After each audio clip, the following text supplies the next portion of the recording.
Hello and welcome, everyone. My name is Natasha, and it is my great privilege to be talking to the amazing best-selling author Kate Morton for this event.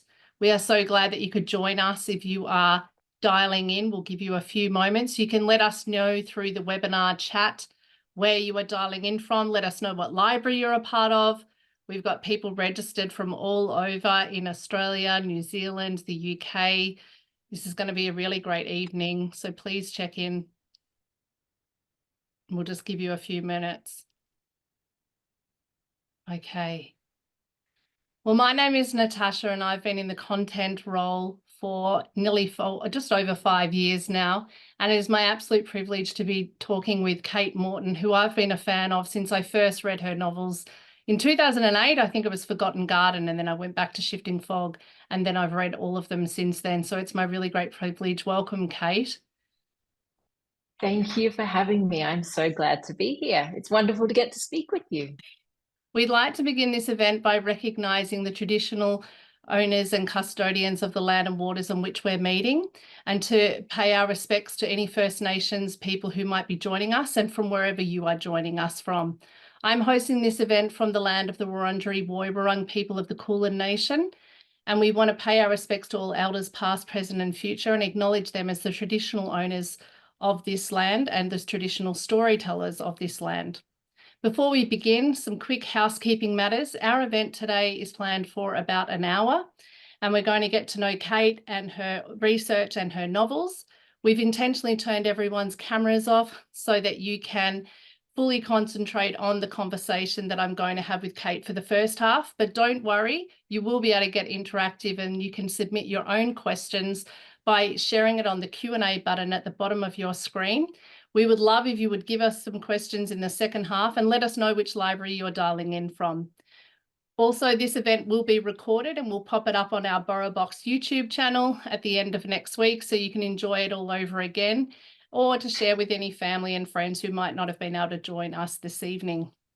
Of course, I'm coming here from Melbourne and it's 7 o'clock here, and I know that some of you are dialing in from the UK, which is 10 o'clock in the morning. So thank you for getting up early, and I hope you've all got your morning cuppa.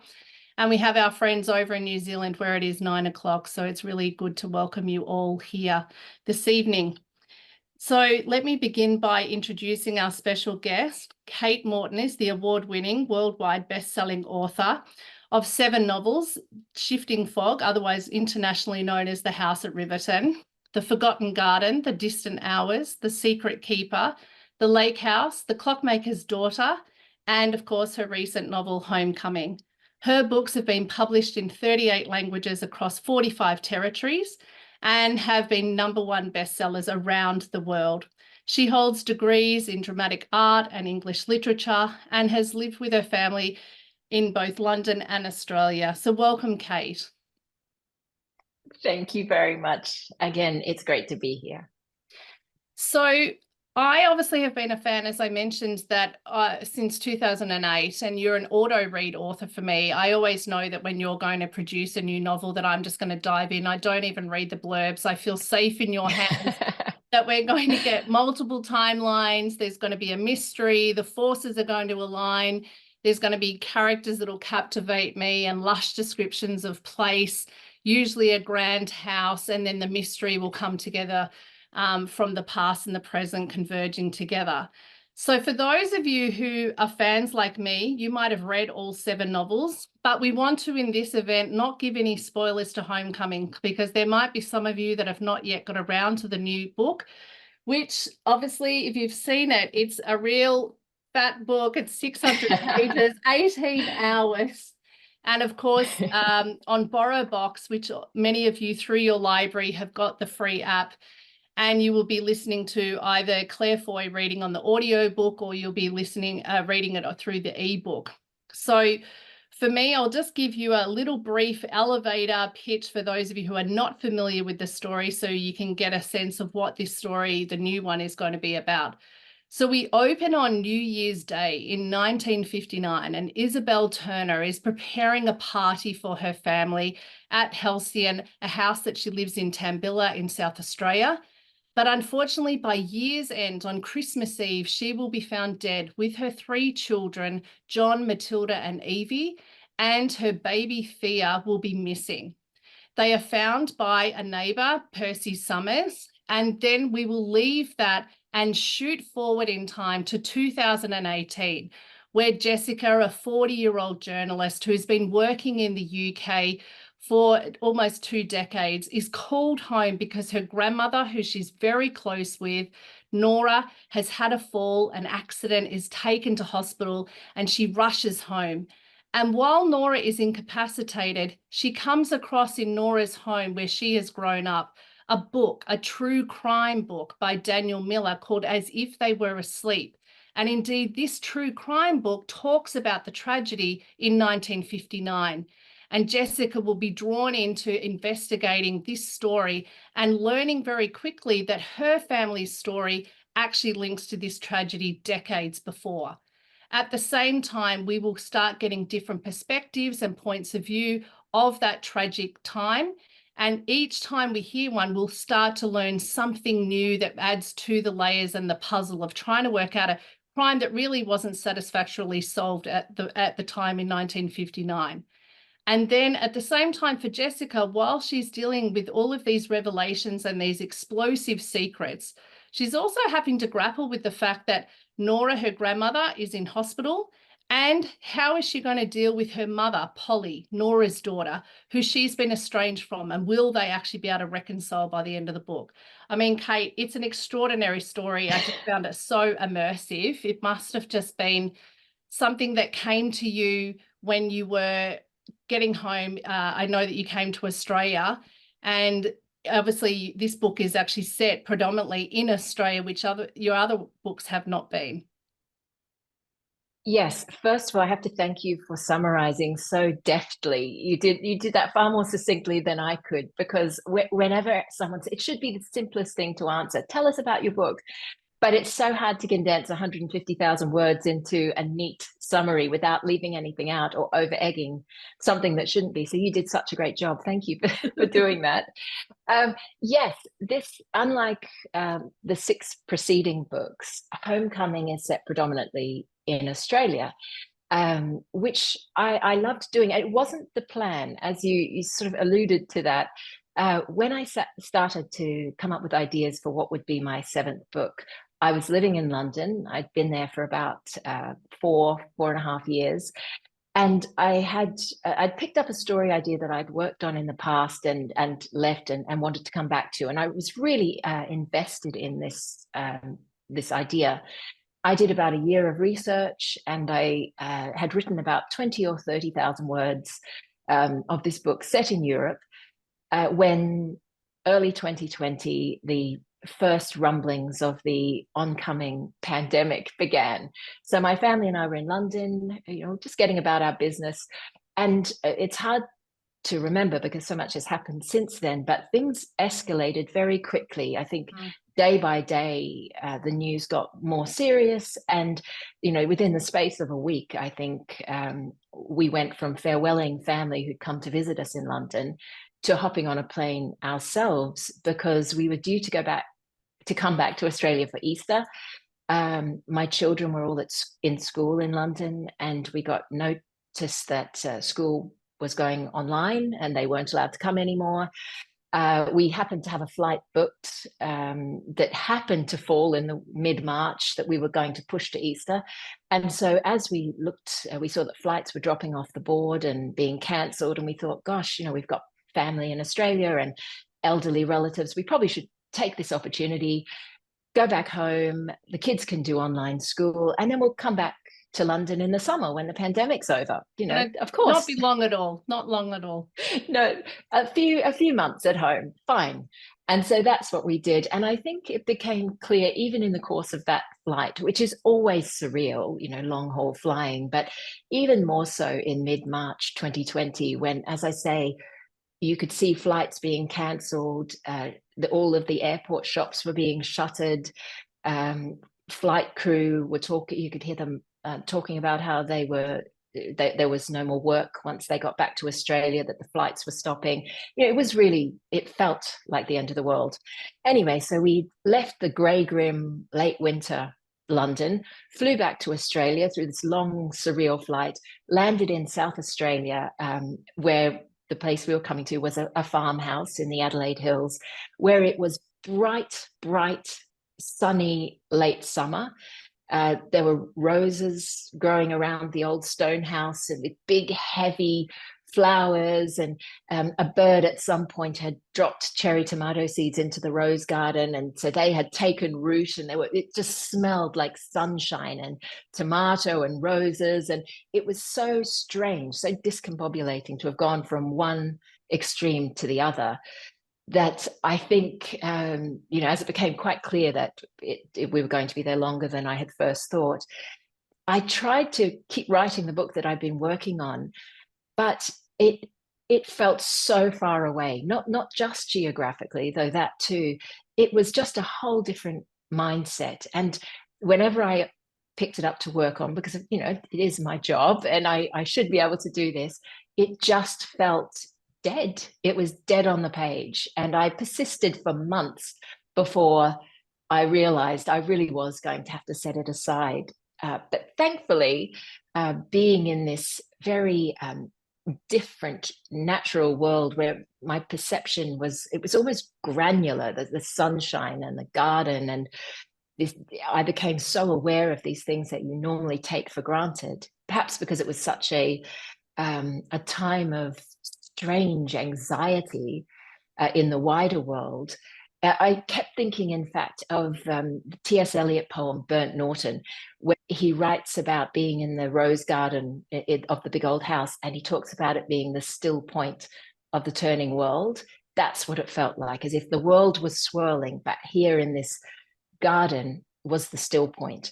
And it's from there that the world of Halcyon took root in my own imagination, and thankfully became the story that I had to follow. It's no easy decision to have thrown away 20,000 words, first of all. I mean, that would be a quarter of a novel, maybe in your case, a fifth of a novel. And I hear you say about how the tomato seeds and the rose bushes, which actually becomes one of the scenes later in Homecoming. So for those people who haven't got to near the end yet, that's an interesting point that you say that was grabbing as inspiration at that point. So when you decided to come home, put aside the other book, and then you go, okay, I'm going to pursue this new line of novel. Yeah. Were your writing habits then affected for how you would normally approach a novel? Are you someone that would normally write in a cafe, and now with lockdowns and, perhaps also that your children were being homeschooled, and so there was those elements into your normal routine that had to change at this time period? Yes, I mean, the whole existence was different. I mean, partly, as you say, my kids were homeschooling, and I had 3 at school at the time. But because they were homeschooling with their schools in London, they were logging on at 6 p.m. and coming off at 1 a.m. So, we were in a state of complete discombobulation, which left the days strangely free. For they would wake up around 10 or 11, and it was all so strange. All of the structures and rhythms and routines of normal life were discarded. Having said that, in terms of the way I work, it didn't change so much, because I think it is writing, for me anyway, is such a I don't mean this in a negative sense. It's an isolated occupation. I can do it anywhere. I mean, I've never written without having at least one small baby, so I'm very good at being able to work in any condition. Perhaps that is what has prepared me. I've never had the luxury of being able to demand, the right conditions before the muses attend. I have written in scraps of time, in scraps of places. Yeah. Pretty much my entire publishing career. So that didn't change. But if anything, I mean, I certainly have changed the way I write from when I started to now, but it wasn't pandemic related. So you come onto the title Homecoming. Now, I noticed with the previous novels that you've written, they've all been 3-word titles. This one is only 1-word title. So you were obviously coming back to Australia. That's an influence there. But was there something that you were wanting to conjure for readers, or what did the word homecoming mean for you in terms of having this as the hallmark title of this novel? Yeah, I knew titles are always tricky. And you're right about all of my other books having those 3-word titles, except of course the Shifting Fog is known as The House at Riverton Yes, so it does in the get an extra UK. word. And I often they have different names in my mind because I have worked with a different title throughout the course of the writing of the novel. Mhm. Because a title, I mean, the author wants it to convey the themes and spirit and heart of the book. And often publishers want that too, but they also want it to speak to readers and to convey, perhaps something slightly different. So there can often be a bit of a discussion when it comes time to arrive at the final title for a book. But with Homecoming, I just knew from the beginning that I wanted to call it Homecoming. I considered briefly The Homecoming before deciding no. Homecoming, it has a declaration about it. Mm. And through all of my books, this is one of my consistent themes that I can never write my way free of, is this idea of home and belonging, and what does it mean to come home, and what do we mean when we say I felt at home. Mm. And I mean, I ponder this in my non-writing life as well, and I certainly was thinking about it when I was sort of standing in the surreal stillness as the world swirled around, having come home to Australia in the middle of the pandemic. um, and it is, as anyone who's read Homecoming will know, it is one of the Jess, one of our main characters, arrives at her own theories toward the end of the novel, that home can be about a place, of course, but it can also be that sense of not being alone anymore. And Mm. I've given it more thought since, and I wonder whether what we mean isn't something along the lines of not feeling lost anymore. When we Mm. feel at home, it's the opposite of feeling lost. And that's what I think the pandemic, when it gave us time to reflect, when we were spending so much time in our houses, in lockdowns, you were choosing. I mean, there were people who were single that were obviously in their little bubbles, and who were they going to Yeah, pick as their people that they would have contact with? And then there were families and couples that were in this situation of going, well, when all of this reopens, who do I want to spend the time with? Who do I miss? And what are the things I miss? The activities or the places that I've, visited on a regular basis that then you weren't able to get to. So Jessica yeah. obviously does come home for reasons that are out of her control. It's not her decision. She hears that Nora has had an accident and is hospitalized, and Mm. she races back home. I love the relationship between these two women. Nora has taken her under her care when Polly is unable to. And that actual feature of multi-generational relationships features a lot in your novels. Can you just talk a little bit about that, and if there's any influences for why you have that as a feature in your work? Yes, because you're absolutely right. I mean, I would have to think to say whether I could say all of my novels, but I think most of them contain that sort of um, multi-generational relationships. Mm. The Forgotten Garden is an obvious example where Nell, who's Now. one of my favorite characters Mm. of any of my books, um, ends up begrudgingly helping to raise her daughter Cassandra, and they also have a very close relationship. So obviously, this is something that appeals to me, or plays on my mind. And I think one of the things I like about it is your family is your family. You can choose to live apart, but it's not like friends. It's an undeniable relationship. Mm. And say in The Forgotten Garden, when I wrote that book, there were three timelines, and I thought of it very much like a plait, the three strands weaving together. And I think family is like that. So when you raise the relationship of Nora, the grandmother, and Jess, her granddaughter, who are very close, that um, they love each other very much. Nora has raised Jess, but their relationship still contains this absence, this ghost in the middle, which is Polly, Polly. the Nora's daughter, Jess's mother, who has we're told opted out of the family, but her absence is there nonetheless because she is part of the family. And I think as the story goes on, we come to learn how much that what we start to flesh out that absence and learn more about Polly, and in fact learn more about the way identity works within families, where we are told through Jess's point of view what the family is like and what the relationships are like.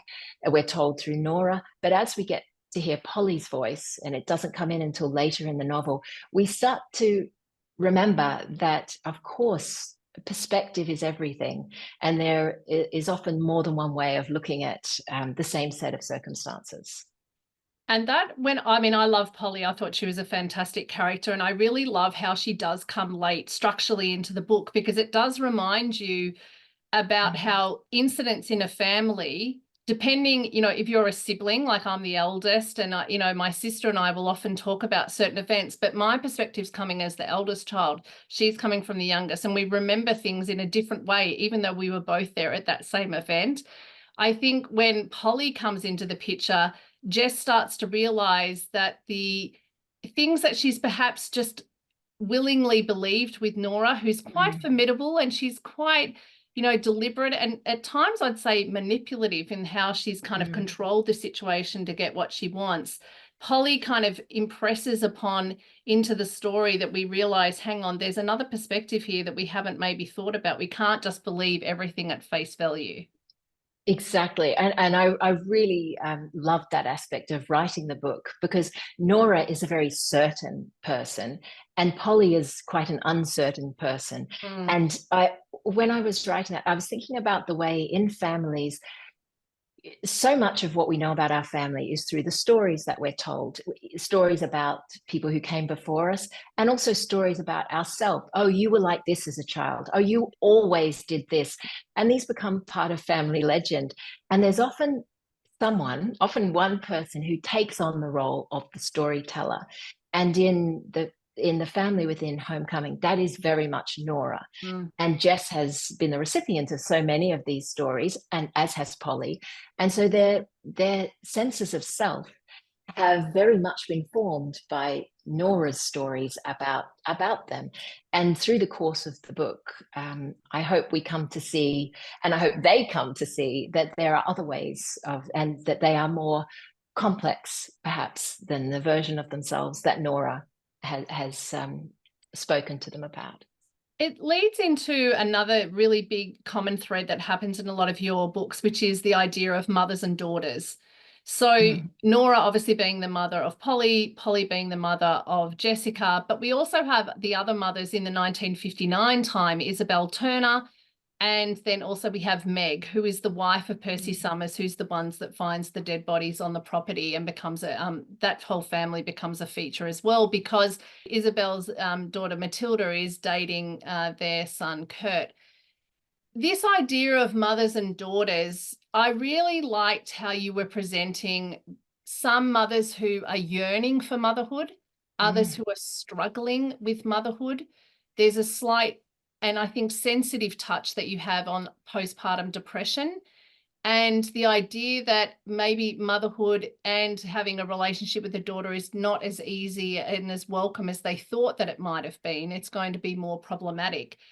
How have you made those decisions of the different kind of mother relationships that you wanted to express in this novel? It's a strange thing. Sometimes you could, I spend years writing a novel, and someone can ask me a question like, obviously motherhood was a theme in the novel, and I think, oh, was it? And I remember the first time someone said that, and I thought about it and went, of course it was.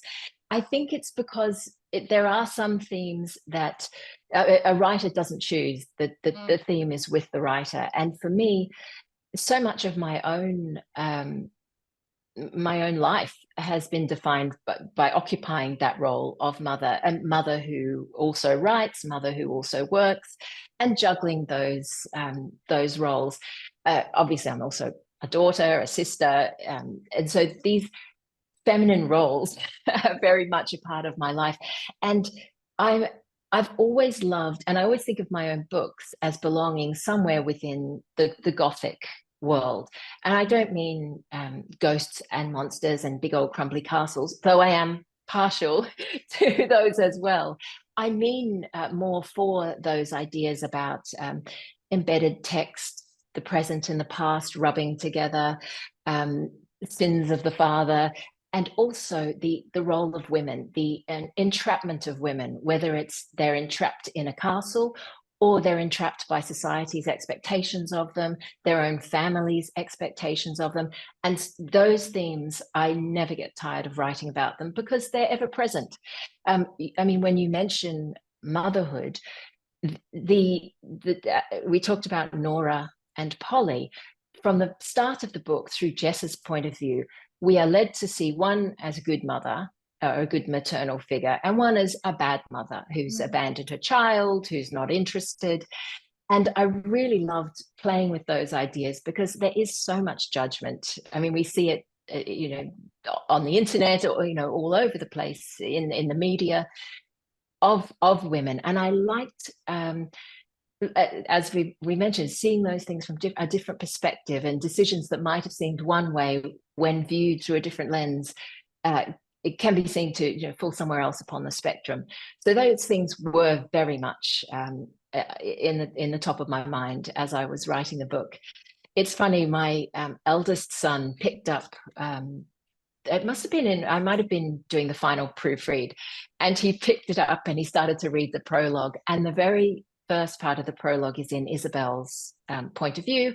She's an English woman who has moved to Australia with her husband. She's had her children, 4 children, and she struggles a bit with that sense of belonging in more than one place, or feeling out of place in the world that she now comes to know as home. And one of the things I quite enjoyed, she looks at her children and they're very rambunctious and they're running around, and she says, they're Australian children. And I loved the idea that she had created these children. She had grown them within her own body. She'd given birth to them. She'd raised them. And yet they were now quite separate and at times alien to her because they were Australian and she was not. Anyway, she's sitting reflecting on this, and my son picked up the manuscript and he started to read. And there's a bit where the children are running around being noisy. And Isabel, in her point of view, says she loved to hear them, gleeful and rambunctious. All the same, she held her breath and waited for the game to take them away. Sometimes, though she never would have dared admit it out loud, Isabel caught herself imagining what it might be like if she could make them all disappear. Only for a little while, of course. She'd miss them dreadfully if it were any longer than that. Say an hour, maybe a day, a week at most, just long enough for her to have some time to think. There was never enough of it, and certainly not sufficient to follow a thought through to its logical conclusion. Yeah. And my son read that, and I think that's the point he put it down and went, I don't know about this. I don't want to know. She wants her children to disappear. And then there's a universal collective sigh of all the other mothers who are reading that section going, yes, I get that point. I get it. Through the decades. Yeah, exactly. Just one thought through to its conclusion. It's interesting because obviously when the tragedy hits and then they pass away, how the town has their own interpretations of what Isabel was like as a mother, and they start to nitpick, as there is with any tragedy, like you're saying, in the media, on social media, in the news, when we're looking at things with the advantage of hindsight, where we see things that perhaps we didn't see, where we're not sure whether it was a murder-suicide, was there something else at play. I really love how that mystery builds, and it comes through then Daniel Miller being an outsider, an American who comes to investigate and talks to the inhabitants of the town of Tambilla to kind of make sense of this tragedy. And he gets information that Peter Duke and the police force don't actually get onto. And he produces this true crime novel that then is the one that Jessica will read in 2018. What was behind the decision to not just have the inhabitants share their points of view in the 1959 time period, but to actually now have a book within a book, as it were, that there would now be this kind of slightly removed outsider opinion of the events that have happened? Well, you know, that's one of those features of the book that I didn't have at the beginning. So I started writing the novel, and I knew I was going to have the storyline in 1959, of course, but I'm always looking for new and different ways to tell the story from the past, and ways to tether the present and the past together, because that is what interests me. I love history, but it's the tethering of the two, the friction when present and past meet, that really interests me. So I was looking for a different way to. I wish I could remember what the spark was that made me think, oh, I'll write a true crime novel, because I'm always so impressed when authors can remember all of these things along the way. Because for me, often it's such a chaos where every idea, that everything I see and think and feel feeds in some way into the novel, and it becomes such a sort of vibrant tapestry of little threads and ideas, that once it becomes a fait accompli, it can be difficult to look back and remember what it was when it didn't have that aspect. So I can't remember what it was that sparked it, but I do remember when I thought of it, I had this sense of, yes, brilliant. That's what I'll do. I'll write it in this form, and that way that will tell the reader the story of the past, and it will also tell it to my character in the present, who has to know. And I started writing, and of course, I didn't get far at all before I thought, oh, this is one person's point of view. That's problematic. And I for a moment was crestfallen before I thought, no, that's even better, because I want it to be a partial view, because that allowed me to explore all of those other themes that interest me and that are essential to the book, about the mutability of memory and truth, and how fallible it is, and how any recount we have in history from a certain person, or, you know, who Daniel Miller relies upon the information he's given and what he's able to research at the time. And that, of course, becomes central to the actual revelation at the end of my novel.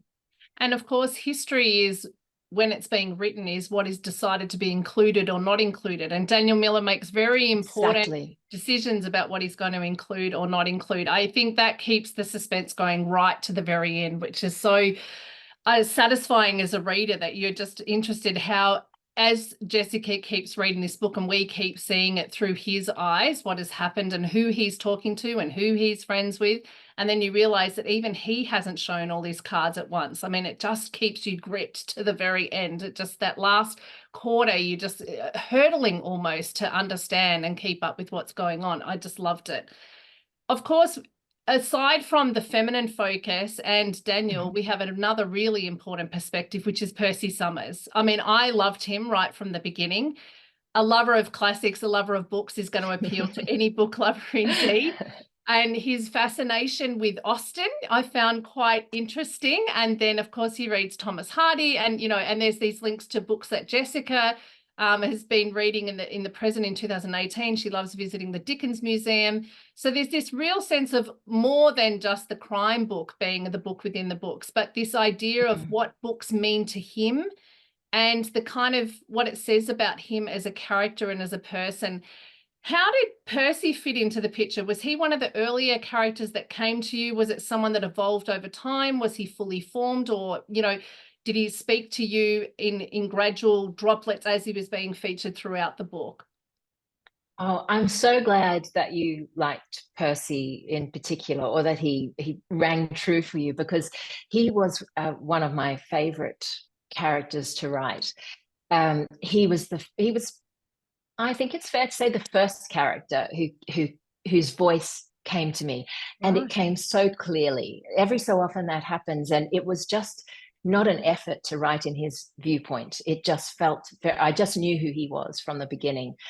And the very first scene we see him in is the first one I wrote for the book.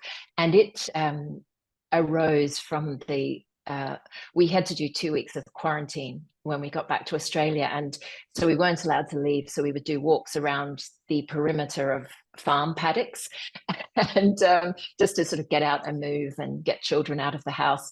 And along one of them is a creek bed that opens up to a dam, and there are willows that grow upon it. And so the setting that we meet at the beginning of the book is a real one, and very much came to me. And I saw the scene that he sees of the picnic very clearly. And when I sat down to write, and the very first line of his prologue, I think, is that he thought they were asleep. And it just came fully formed. It's so rare and such a gift when that happens, but it did. And I had such affection for him as a character. I mean, he's a flawed character, but he is loyal, and he is well-intentioned. And as you say, he loves books, and he yearns and dreams, and he sacrifices, and so many there are so many elements of his character that he's a small character in a sense. He doesn't do anything grand or any of those things that often define favorite characters, but he was such a good person, and I really did enjoy writing him and conjuring his voice. In fact, at the beginning, I was just going to write the prologue in which he appeared, and I had this idea, then he won't reappear. His role is purely to bring us to the point of the scene, and that's it. Wow. But once I'd written him, no, he belonged. And by then I'd started to realize that he had a larger role to play in the book. And so, of course, anyone who's read it or who does read it will see exactly how wrong I was. I love seeing him from a child, how he discovers books. He has these unfulfilled ambitions, and then he is a good man essentially at his heart, and then has this discovery, and how it echoes through with his sons, Kurt and Marcus, that take us through into the 2018 timeframe. It might be timely, actually, because I know that we were going to have a bit of a reading in it, to actually perhaps do the prologue with Percy at the start, if you want to set that up for us. That's a great idea. And I'm so glad we've already talked somewhat about what the book's about, and the fact that he makes this terrible discovery, because the first time I read this scene aloud, I didn't set any of that up. And it was as I was reading it, I thought, goodness, for the unprepared, this is rather grim, but bear with it. We know from the beginning that he makes a terrible discovery, that perhaps all will not be as it seems, and that the role of the rest of the book is to explain exactly how and what. Now, just to set it up, it's Christmas Eve, it's 1959, it's South Australia, it's very, very hot, tinderbox hot. And so Percy, because he's a good member of the community, has been called away with others to help to fireproof a big farm down near Kaipo Forest. He's been doing that for a few days, and now he's coming back to have Christmas with his family. So Christmas Eve, he spent the whole day on his horse, Blaze, riding back towards the village of Tambilla, where he lives. And as he gets near, there's a big old property on the edge of Tambilla, which all the locals refer to as the Wentworth place. And that's where the Turner family, Isabel Turner, her 4 children, her husband, who's often away on business, now live. Now, Percy's horse, Blaze, is getting hot and tired and starts to pull towards the creek, because Blaze knows that there's a lovely creek there, and that it widens to a waterhole where he might have a bit of a dip. And Percy debates whether or not to do this. It's trespassing, but he has been given permission. So down he goes. He lets Blaze take him down. And then as they're down there, he notices under one of the willows on the other side of the bank the scene of a family picnic. And he has that embarrassing moment of, oh no, I thought this was going to be private. The family's here. They're going to see me. Maybe I'll just turn around and leave. But if they see me leave and I didn't say anything, that's even worse. No, I'll head on up to where they are. And so that's where we pick up now.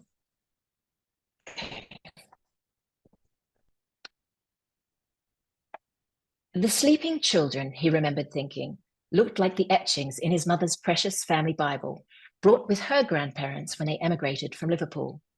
Beautiful children they were, even the boy, John. Blonde curls like their father must have had when he was a child, and striking sea blue eyes. All except the eldest girl, Matilda, whose dark hair and green eyes made her the spitting image of her mother. He knew Matilda a little. She had been in Kurt's class at school since they were small, and lately the two had become sweet on one another. She was lying in the shade nearest the tree trunk, her straw hat on the ground beside her. The warm wind ruffled the hem of her skirt. Her feet were bare. The other two children were on the blanket with their mother, wearing trunks with towels wrapped around their middles as if to dry off. John was on his back, while the girl, Evie, was curled up on her side, her right arm outstretched. Percy was reminded of the many times he'd taken his boys swimming, in the creeks and lakes of the hills, but also down at the beach, to Port Wollonga and Goolwa, and the other places that his own father had taken him when he was a boy, to fish and hunt for pippies. He could almost feel the happy post-swim drowsiness that came from having sun-dried skin. An old-fashioned wicker hung from the straightest bough of the willow. It was Meg who told him that Mrs. Turner had finally been delivered. They'd just come in from church a month or two before, and she'd stopped at the hall mirror to unpin her hat and straighten her hair. "Did you hear that Mrs. Turner's had her baby?" she'd called after Percy, who was by then in the kitchen filling the kettle. "Tiny little thing with a serious face." "That right," Percy had answered. "That's 4 now, and better her than me," Meg had said with a laugh. "Never let yourself get outnumbered, that's my motto." He'd since seen Mrs. Turner in town. A couple of weeks ago, she'd been carrying the babe in her arms, and he'd nearly knocked them over on his way out of the shop. He'd coloured with embarrassment, but she'd smiled at him as if it were no inconvenience at all to be trampled. To see Mrs. Turner lying there on the blanket now made Percy's cheeks burn as if he'd crept up on purpose. There was an intimacy to the setup beneath the willow, a vulnerability. Here was a family asleep together, evidence of their lunch still laid out haphazardly on the blanket between them, plates and cups, sandwich crusts and crumbs of cake. The stillness of the scene struck him then. It was almost unnatural. He took his hat from his head. Afterwards, he would wonder what it was precisely that made him do so. He was aware of the sound of his own breath, in and out, in and out. Something was moving on the younger girl's wrist, he noticed. He took a careful step closer, and that's when he saw the line of ants crawling straight across her body, over her arm and on towards what was left of the picnic food. Everything else was static, silent. No one's features twitched in sleep. No one yawned and readjusted as the breeze grazed their skin. Not a single chest lifted or lowered. He went to Mrs. Turner and knelt beside her head. Dampening his finger, he held it near her nose, willing it to cool with an exhalation. He realized that his finger was shaking. He looked away into the middle distance, as if that might somehow help him, as if by concentrating his senses he could force her to breathe. Nothing. There was nothing. Percy backed away. He stumbled over the lunch basket, flinching at the jarring noise of cutlery and crockery clanking together. Still no one stirred, not one of them so much as moved a muscle.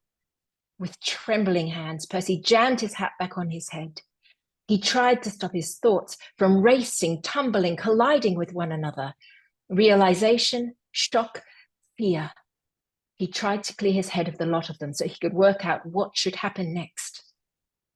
Blaze was nearby, and without another moment's hesitation, Percy grabbed her reins and found his way into the saddle, urging her onwards in search of help. And it all kicks off from there. Such a great start. It just sucks you right in. It's just amazing. And of course, he's not to know what's to come. I mean, he already thinks he's seen this tragedy, but then the investigation and where it'll lead. I mean, it just, yeah, your books are so immersive and they're so lush as well in their description. You'll like this because we've just had quite a lot of people putting in with their questions, and I invite anyone who wants to submit a question, please do so at the Q&A button at the bottom. But Bridget from Hamilton in New Zealand said that she's just finished listening to Homecoming last week and has now started The Clockmaker's Daughter. And she said, now I've heard your voice, I wonder why you don't record the audiobook version. I'd love to hear you read your stories, which leads me into that obviously the decision for Homecoming, we were very excited at Belinda that we could get the amazing actress Claire Foy to read Homecoming. And do you want to talk about your involvement in the audiobook process, and have you heard her read part, if not all, of the book? And do you listen to audiobooks in general? And if so, what activities are you doing? Because it's good to be able to multitask. Yeah, it is good to be able to multitask. Yes. All right. In order of ask, yes, Claire Foy is amazing. She does a beautiful job. I love reading. Maybe I'll read one of my books one day. I'm not sure. I think audiobooks are incredible. In fact, my children are enormous audiobook lovers. I still have to, every single night as I creep down the hallway to go to bed, I have to go into my 10-year-old's room and switch the audiobook off, because every single night, and that's from when he was about 1 or 2 years old, because his brother, with whom he shared a room, was 5.5 years older, would fall asleep listening to Kate Winslet reading Enid Blyton. And because of it, I think, I mean, in all seriousness, I think children hearing books read to them, I mean, it's one thing to be able to read for yourself, obviously that's brilliant, but hearing a book read is such a, we all feel it, even as adults, it's such a fundamental human joy to have a story told to us. And I think it does, it helps children in terms of language development. I mean, my youngest really can carry on quite a quaint old-fashioned conversation with these turns of phrase that I'm sure he's never heard in the real world, because of some of the older books that he's listened to over and over again. For myself, I love audiobooks on aeroplanes. That's where I used to pass the time. Yes, and I would always, because I'm a reader, obviously, I would take books with me, but on a plane, because I was a slightly nervous flyer, I wanted immediate immersion. And so the audio visual was always too much of a lure, until I discovered audiobooks where I could put my headphones on, start it immediately, and just disappear into the world of being told a story. I think what Claire does really well is that I mean, there's such a range of characters here, and then she's doing the 2 time periods. And really, again, when you get into that suspenseful build, she's got a really good rhythm of pace that takes you through right to the end, which is fabulous. We've got a lot of people here. So we've got Kathy from Borken Hills, who's a member of Parramatta Library. And then Damika has asked, who's from Hoppers Crossing Library in Victoria, are you the Kate Morton who wrote Little Spot on Bruny Island? Is that one of yours, or is there another famous Kate Morton? There you go. I'm going to have to hunt down this other Kate Morton. It's like a doppelganger. Lynette from Queanbeyan in New South Wales has read and enjoyed all your books, and she says she loves the parallel storylines in a descriptive language. When you have time to read, how do you choose a novel to read? Well, like almost everybody I know who loves books, my to be read pile is enormous. I only have to hear about a book that sounds interesting, and I purchase it and add it to the pile. So one of these days, or one of these years, I'm going to have to make a decision to just lock myself in the house and read them, because books has, even when I had, didn't have 2 coins to rub together, I always found a way to justify the purchase of books. Or, of course, a trip to the library is a far more sensible. But I have always thought, a book is something I just can't go without. I have to have it. It is indulgence, but it's the wonderful thing about libraries that, you know, the library doesn't expect anything of us, and yet it is there in every community. So, and I Yeah. just wanted to touch then on that, because obviously you had grown up as a lover of books. I would assume a local library while you were growing up in Queensland. And then now as a writer, doing so much research for the historical Mm. fiction part of your book. So how has your role with libraries changed from a child to now, and what you see as the value of libraries? Well, yes, my library growing up was the Tamborine Mountain Council Library on Tamborine Mountain, funnily enough, which for me was a place of absolute joy and wonder and possibility. We would go every week, and I loved going to the library. In there, the smell of the dusty carpet and the books and turning them over, and the feel of the plastic coating on the books at the time. If you saw it, you, as an adult, through adult eyes, you would see that it's just a plain 1960s brick single story building. But it was like entering the TARDIS. It was this wonderful, wonderful place. The only negative about going to the library was that I'm sorry to admit this, and I apologize to all librarians. I was the kind of child who lost library books under my bed, and in the chaos of my shared room with my sisters. We were always having to get reprimanded by Miss Perry, who was behind the desk at the Tamborine Mountain Library, and who lives on in my imagination as, I'm sure she wasn't stern at all, but because she had to be stern with me, with this sort of severe white bun up on the top of her head and looking at me over her glasses as she reprimanded me yet again for having not brought all of my library books. I did always manage to find them in the end. And my sisters and I loved the library so much that one of the games that we would play at home was libraries, because we were lucky enough to have one of the stamps that does the cluck, cluck, cluck, clunk. Even hearing it now, is that sound. We are of the same era, I think, yes, of the clunk clunk sound and the little yellow card in the back. Yeah. Oh, I love that. I found my yellow card from year 2 recently. Beautiful. And do you do research in the library? Because I know Jessica in the book, she goes to research this true crime. She accesses the Trove files in the South Australian Library, obviously in the book. And I assume that you are having to do a lot of research now with the books where you've decided to place them. And we've got a question here from Adiba, who's from London, who's saying, what was the reason behind having 1959 as a time choice? So does the date come first, or do you do some research and think this is where I'd like to pitch it? That's a really great question. And again, it's one of those, if I were a more organized writer who kept a journal as things progressed, I would be able to remember that. For me, choosing the historical period, there's always a feeling I want. And so that plays into it. This is the sort of era I want to write about. How much technology I want to be available, but also the ages of characters, because I write multi-generational. It has to fit. And I didn't want it quite to be the 60s, because we all have connotations of the 1960s. And I wanted this book to just be prior to that cusping of the decade. So it kept it not too early, but it fit. Also, because because Isabel and John Turner meet during the war in London, and the children have to be a certain age, there was a little bit of some mechanics to work through there.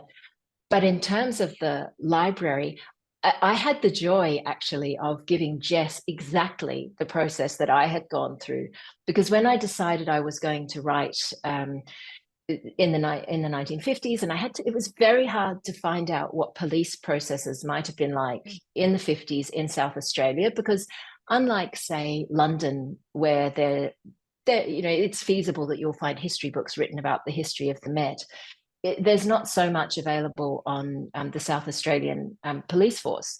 There is some information, of course, but not quite the minutiae of what it would have been like for a jobbing police detective that I needed. And so I had to work around that. And what I did was I went to Trove through the South Australian Library, and I pulled up every single article I could find to do with the Somerton body, the famous Somerton body case. Oh, and it was fascinating because it went, the investigation went for some years.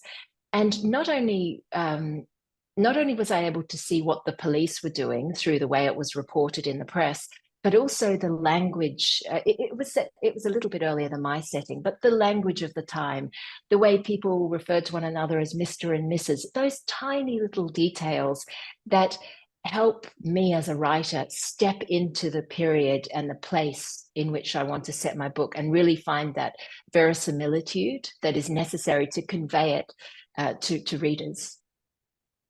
Yeah, I think obviously such a great resource, and it's endless because, history is endless. There's so many time frames and, so many untold stories, which is the beauty about books, that there's always going to be an original idea and how you can put it together, and like the past influencing the present, which obviously is a fascination of yours.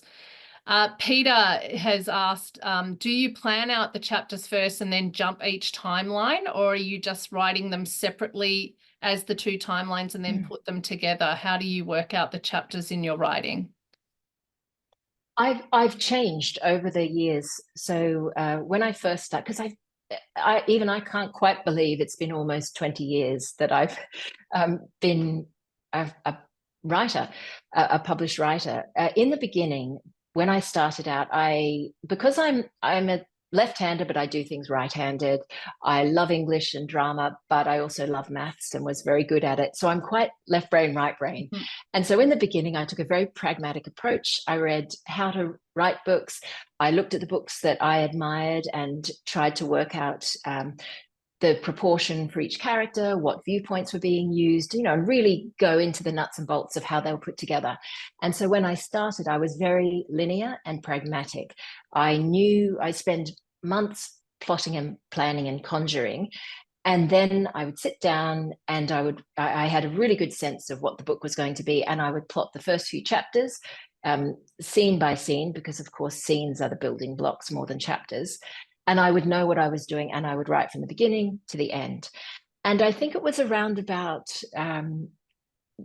my third book, The Distant Hours, was the hardest book for me to write for various reasons.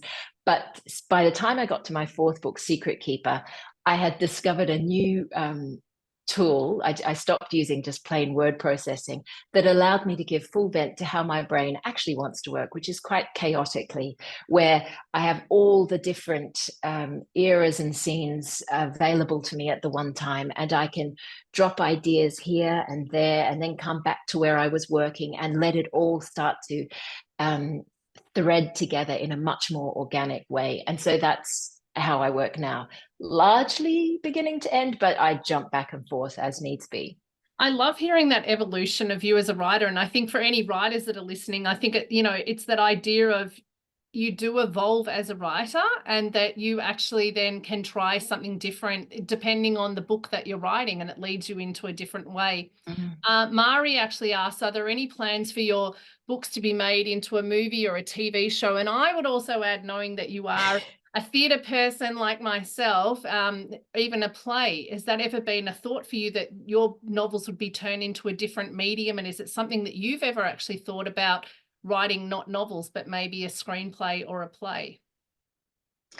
It's not something that I've thought of doing myself, because I know I'm a novelist. It's once I started doing it, it's that thing you hope to find in life where you forget to eat lunch, which for me prior to that was unheard of. But it's the thing that I just I know how to do it, and when I don't do it, there is something very absent in my life. So that's the way I like to tell stories. But I adore the theatre. There is nothing I love more than that moment when the house lights go down and the collective silence as the crowd sort of hushes and waits to draw breath and go where the story on stage is about to take us. I love that. So if anyone else wants to turn my stories into stage productions, they would be welcome to do that. It would be, I would love to see it. And I think I would be quite good at feeling distanced, enough distance from it, because for me, once the book is done, it's done and it disappears, and I open the next world and begin on that. I think, yeah, when you hand it over, like readers are taking their own interpretations. One of the things that has always Totally. struck me about your writing is there seems to be a common thread of only children or abandoned children. So in Clockmaker's Daughter, we've got Elodie. In The Forgotten Garden, we've got young Nell. Here, obviously, Jessica, is abandoned by her mother, Polly. Is that something that you've consciously thought of throughout the books in putting them into this situation? And because it seems to draw the reader in to feel compassion for these children. Yeah, it's funny, isn't it? Because as I hear you say that, I think, oh, you're right. It's not conscious, and I wonder, it does. It must help to draw a reader in because we all have that very natural compassion for a child, like you know, the little girl in Forgotten Garden who's found sitting with just her suitcase on the end of the pier. But I think thinking about it as you say that, I think also, I mean, that's the outside view where we feel compassion for the character. But I think perhaps also there's an internal recognition because we all have that child inside us as well. We're all familiar with those emotions of feeling lonely or lost or abandoned. Even as adults, we are still in touch with those emotions. I mean, you can grow up in a large family and still feel those feelings as a child, as an adult too. So I think perhaps that's it. They become metaphors for emotional conditions that we all share, very, very human feelings. And I suppose that a novel or that reading seeks to it seeks to, if not heal that condition, it certainly comforts it. I mean, I was thinking back to the idea about home and what it means to come home. For those of us who love books, it's almost trite to say that you're never lonely if you have a book with you, but it's true. We know that we all share that feeling that if you have a book, you can be suffering on a human level, but if you open it, you can go inside that world and find comfort and belonging within the pages of a favorite story. I mean, And it gives us that's one of the empathy, I most. think. Reading, Yes. reading develops empathy. I think that's the thing where we feel such compassion for the characters you create or in the books that we read. Shanae has actually asked, do you find yourself internally writing a description when you visit a new place that you might find particularly interesting, or do you just enjoy it for what it is? Because you seem to describe so well the favorite parts of the world and capture it in words. Yeah, not just places, people, conversations. There are so many things that happen to me in daily life that the novelist part of the brain starts to put into a scene or imagine or how the dialogue would work. I suppose maybe that's a little bit of what Graham Greene was talking about when he mentioned the splinter in the writer's heart. There's always that slight separation of self. There's the part of you that's experiencing the world and the part that's observing it and working out how you'll write about it later. Sue says, not a question, just a note of gratitude. The Forgotten Garden reminded me of the joys of reading, and I bought it and lived while I was working in London, and I cried when I finished, and I've read all your books and I adored them all. I mean, there's just so many. I mean, I could go on. I'll just read a couple of more questions because I know we're getting to the end of the time. Joanna asks, what are you working on at the moment, and when can we expect the next book? I find that a harsh question because, gosh, you've only just churned out this one through a pandemic, no less. Do you take time and you just allow the inspiration to come? Because I would imagine that you're allowing ideas to ruminate before you might get to, and one of the people who are watching actually commented on the typewriter behind you and said, are you actually writing on that typewriter, your book? You know, I did actually consider it this time. I thought, this will be a different way to work, and it will force me to really engage with the sentences that I'm writing. But then I tried, and with full admiration for typists of the past, I realized how lazy we are as computer keyboard typists, because you need muscles in your fingers to operate those at the kind of pace required. but I would like to write. I do like the way it's slow for me because of my lack of finger muscles. It does slow my pace, which can help with the thought process. But now, where were we before typewriters? Oh, what I'm working on. Yes. So the book that I abandoned coming was a book that I'd abandoned to write The Distant Hours.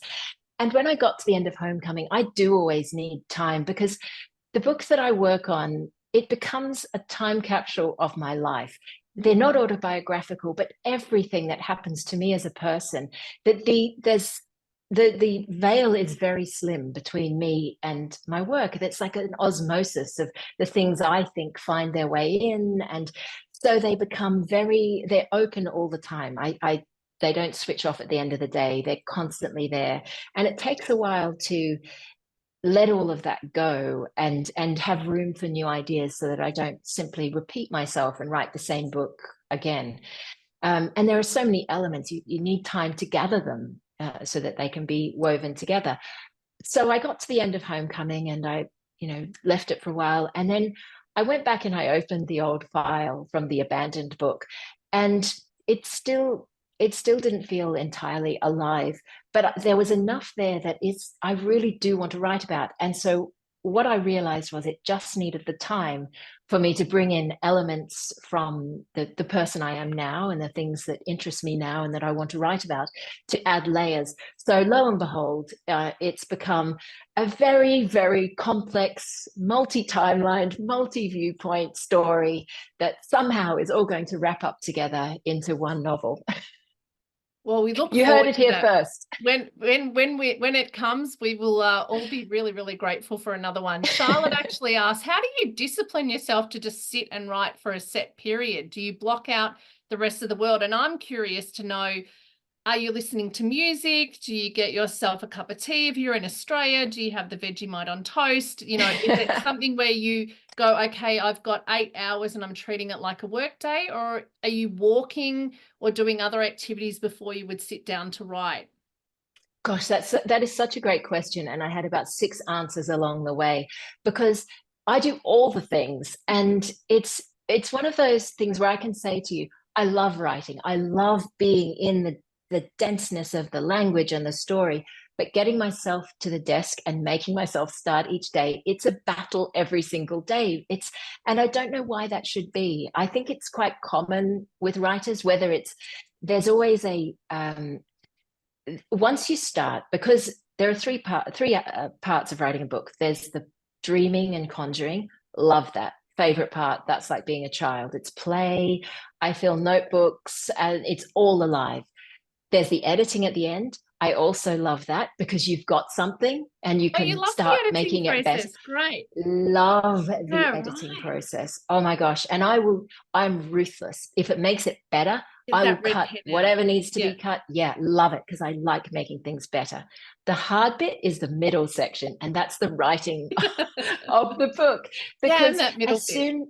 I know, as soon as you start, you realize that there's a gulf between your imaginings and dreams for the book and what you will be able to achieve with your grasp of the English language and the way you put words together and the way the characters come out. And it takes so long. So I can have a real sense of what a whole novel is going to be like, but it's going to take me a year to get there. And you sort of want to trap it faster and you can't, because of course it's scene by scene by scene. So it is a really strange discipline, and it does take self-discipline to do it. We're glad you've got the discipline. Laurie actually asked, were there any, talking of Gothic writing, do you have any Gothic favorites, and are there any other influences that have shaped your writing? Oh, so many. I mean, I love I did like reading traditional Gothic novels at university, but the sort of Gothic I like is more, I mean, I would say Daphne du Maurier's Rebecca is a really great example because yeah, yeah, because there's of course the house, but there's also the idea of being haunted by the woman who came before. There's the sense of entrapment. There's so much there. So those are the sorts of books that I love. Books, I mean, books that deal with the present and the past. I think that is quite a Gothic trope, because it suggests that the secrets from the past refuse to remain buried. In traditional Gothic, they could be actual ghosts. In more contemporary books, they can just be secrets, those sorts of metaphorical ghosts that refuse to remain hidden. They come back. And They of course, haunt. for anyone that Haunt has the read present. all of your novels like I have, we know that a ghost does feature in one of those books. So for those who know which book I'm talking about, we know. And then obviously those who have not read all your books will have to get onto it and know that there is a ghost that features in one of your books. I love that book, by the way. I'm so glad. And you know what? It's really strange, because I read, someone had written and said, "Oh, I didn't read that book because I don't like ghost stories." And it was on the tip of my tongue to say, "Oh, it's not a ghost story. I mean, yeah, okay, there's a ghost, but no, that's a small matter. Don't worry. Yeah. It's just a character. Don't worry about that. It's still, I think, in faith with all of my other books and Oh, for themes. sure. It's just, I'm always looking at, sometimes you have to find a different way to get the past To get story yeah. in with the present. Yeah. That present past link, one of my favorites. Someone just asked, Kim from South Australia, actually. So obviously where you know well, how do you decide the names of your characters? They're so beautiful. Oh, it can be very difficult. And sometimes I try and force a name onto a character and it just isn't right, and it has to be changed. But it can take a long time, because, you know, I know there's the old adage that a rose by any other name would smell as sweet, but a name is important. And particularly when it can be the very first meeting that a reader has with a character, it's going to bring connotations. And of course, I can't be in control of what every reader's connotation is with a certain name. I can only make sure that, for me as the author, it's true to who that character is. So it does take time. I It's always fun though. remember Nell appears in The Forgotten Garden. Of course, I think of Nell Gwynn, obviously, who was the first female actress to appear as a female in the Shakespeare play. So Yeah. you always do have a recollection, maybe yourself with a name. And then Elodie, Yeah. I just love that as a name, obviously, in Clockmaker's Daughter. Ron I has love asked, that name too. what Ron has asked, what do you think of AI? I dread the advent of it. What's your feelings about AI and being a writer? Yeah, I mean, it's obviously, it's something that is very much of the moment. I suppose it's, I, when you are a writer and you value the process that goes into creating a novel, and it can take years, and it's all filtered through one author's human brain, that is something that I value, that authenticity. And so as an author, you hope that that's something that readers value too, that it matters to a reader, that it came from the experience and the thoughts of an actual human being. And I hope that that continues. On a, a slightly more pragmatic level, I do think all of the old rules, all of the old things we value, like copyright, these are things that have to be protected, and the rules there are quite clear. And so I would hope that any new technologies abide by the same rules. We can only hope. I might just Mm. finish on one other question then that links into this, because there are obviously challenges that a writer's going to face, particularly when you're talking about some dark topics. We obviously have the tragedy of a family that is found dead. We have a missing baby. We have the loss of a loved one. How do you find yourself when you come to sit at the table to prepare yourself to write those dark topics? And do you get stuck at that point? And how do you get yourself out of it, I suppose, in terms of the self-care that you need to take when you're doing an isolated kind of activity in terms of writing by yourself in a room?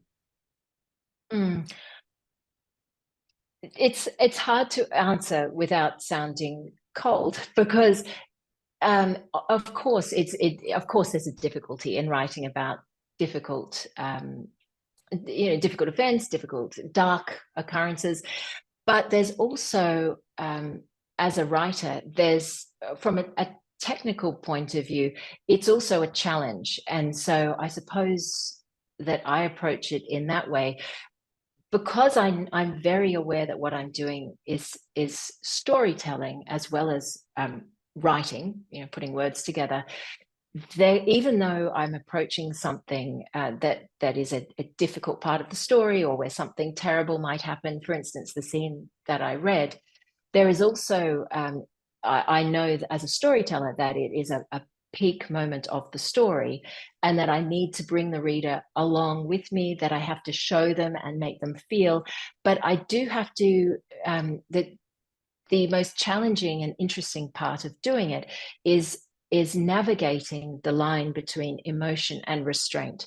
And I think that is I enjoy the rigor of writing as well as the storytelling part. And so I suppose that part of my brain takes over. How much do I show? How much do I hint at? How do I make a reader feel something without being too overt with what I show? And so that's where I put my focus. And of course, I mean, there have been instances where things happen to my characters where, I want to shed a tear for them. It's usually often to do with, if it's a child alone, or those very true feelings that those are the most satisfying and difficult things to write, I think, are those feelings that we all share. And there's this drive to want to really convey that and have a reader say, oh, I feel that, I know that feeling. So that's for me the greatest achievement in those sorts of emotional parts of the story. And it is the wondrous part of your writing, because you write with such compassion and sensitivity. I said earlier about the postpartum depression, and I'm not a mother, and yet I really felt for the women in those circumstances. And I think that it's a testament to how sensitively you kind of traverse that line with the feelings that they were having. I mean, it doesn't have to be something as dramatic and tragic as a death of a character, even though those scenes are also equally kind of hit into your heart. But throughout the writing, I think that there's just such a it draws us in, and again, the empathy that you feel, it comes across as a writer, and we feel it then as a reader. And it just, the thing I like is that it's never overly graphic or gory, and yet we actually feel the utter pain of the characters in certain circumstances. It's so beautiful. One final question. I'm glad that's good. One final question from Kimberly. She says, how do you go from knowing and having the confidence in your writing that, yes, this book is a manuscript and wow, now it's, done? Yeah. From perhaps when you first wrote your first one, maybe not knowing that, but you must grow in confidence to know that. You do. And the best way I can answer that, and I think there would be many different answers to it, but the one that I can draw from my own life, before I wrote The Shifting Fog, I wrote 2 manuscripts, and I was quite prescriptive in my approach. I was very focused on what was selling in bookstores and where it would be shelved and what the genre was. And I wrote one after the other, and neither was picked up for publication.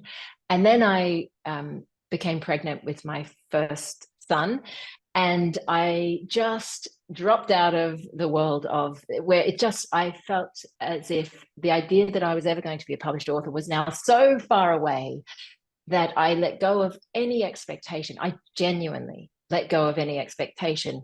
I had this little baby. My life changed completely. I didn't go to uni anymore. I had been doing my PhD, and I had been working as a research assistant. None of that anymore. I was at home with this tiny, demanding little person.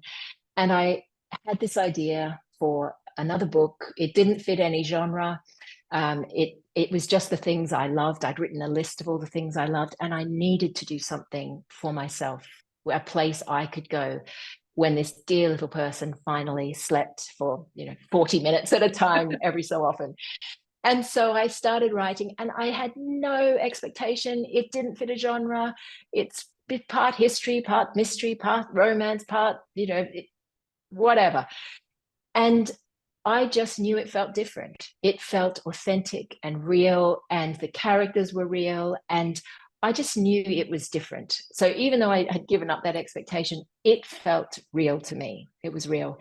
And so in retrospect, because of course that was The Shifting Fog, and that's the one that was published and was published around the world and changed my life. And so the lesson I draw from that retrospectively is that you must do what you must be true to what you feel and what you think, and it doesn't matter what is selling, and it doesn't matter what other people are writing. And back to the AI question, an element of your humanity goes into that book. And I think that we are, if a human being is going to pick it up and read it, that's what connects.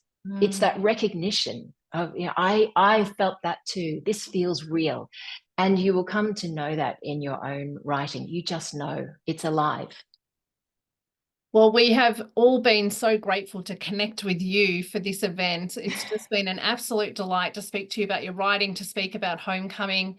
I want to thank you for your time. I want to thank all of the audience. There were so many questions. They were just streaming in. There's hundreds and hundreds of people. But if anyone wants to actually get their question answered that we haven't got around to, then Kate Morton has a mailing list.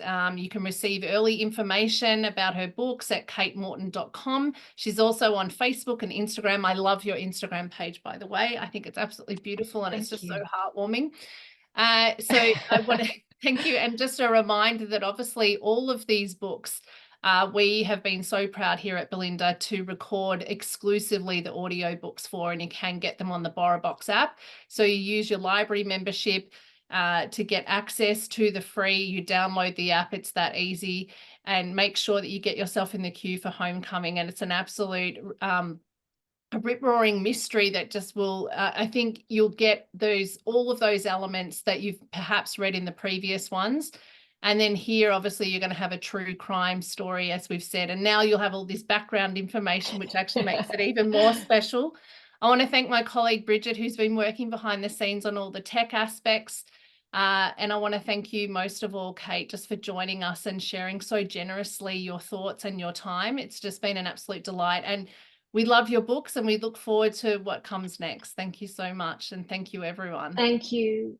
Thank you for having me. And thank you, everyone who has tuned in tonight, because I never take it for granted that there are other book lovers who want to connect in this way. And apologies to anyone whose question I wasn't able to answer. Thank you for having me, Natasha. Thank you. And good night, everyone.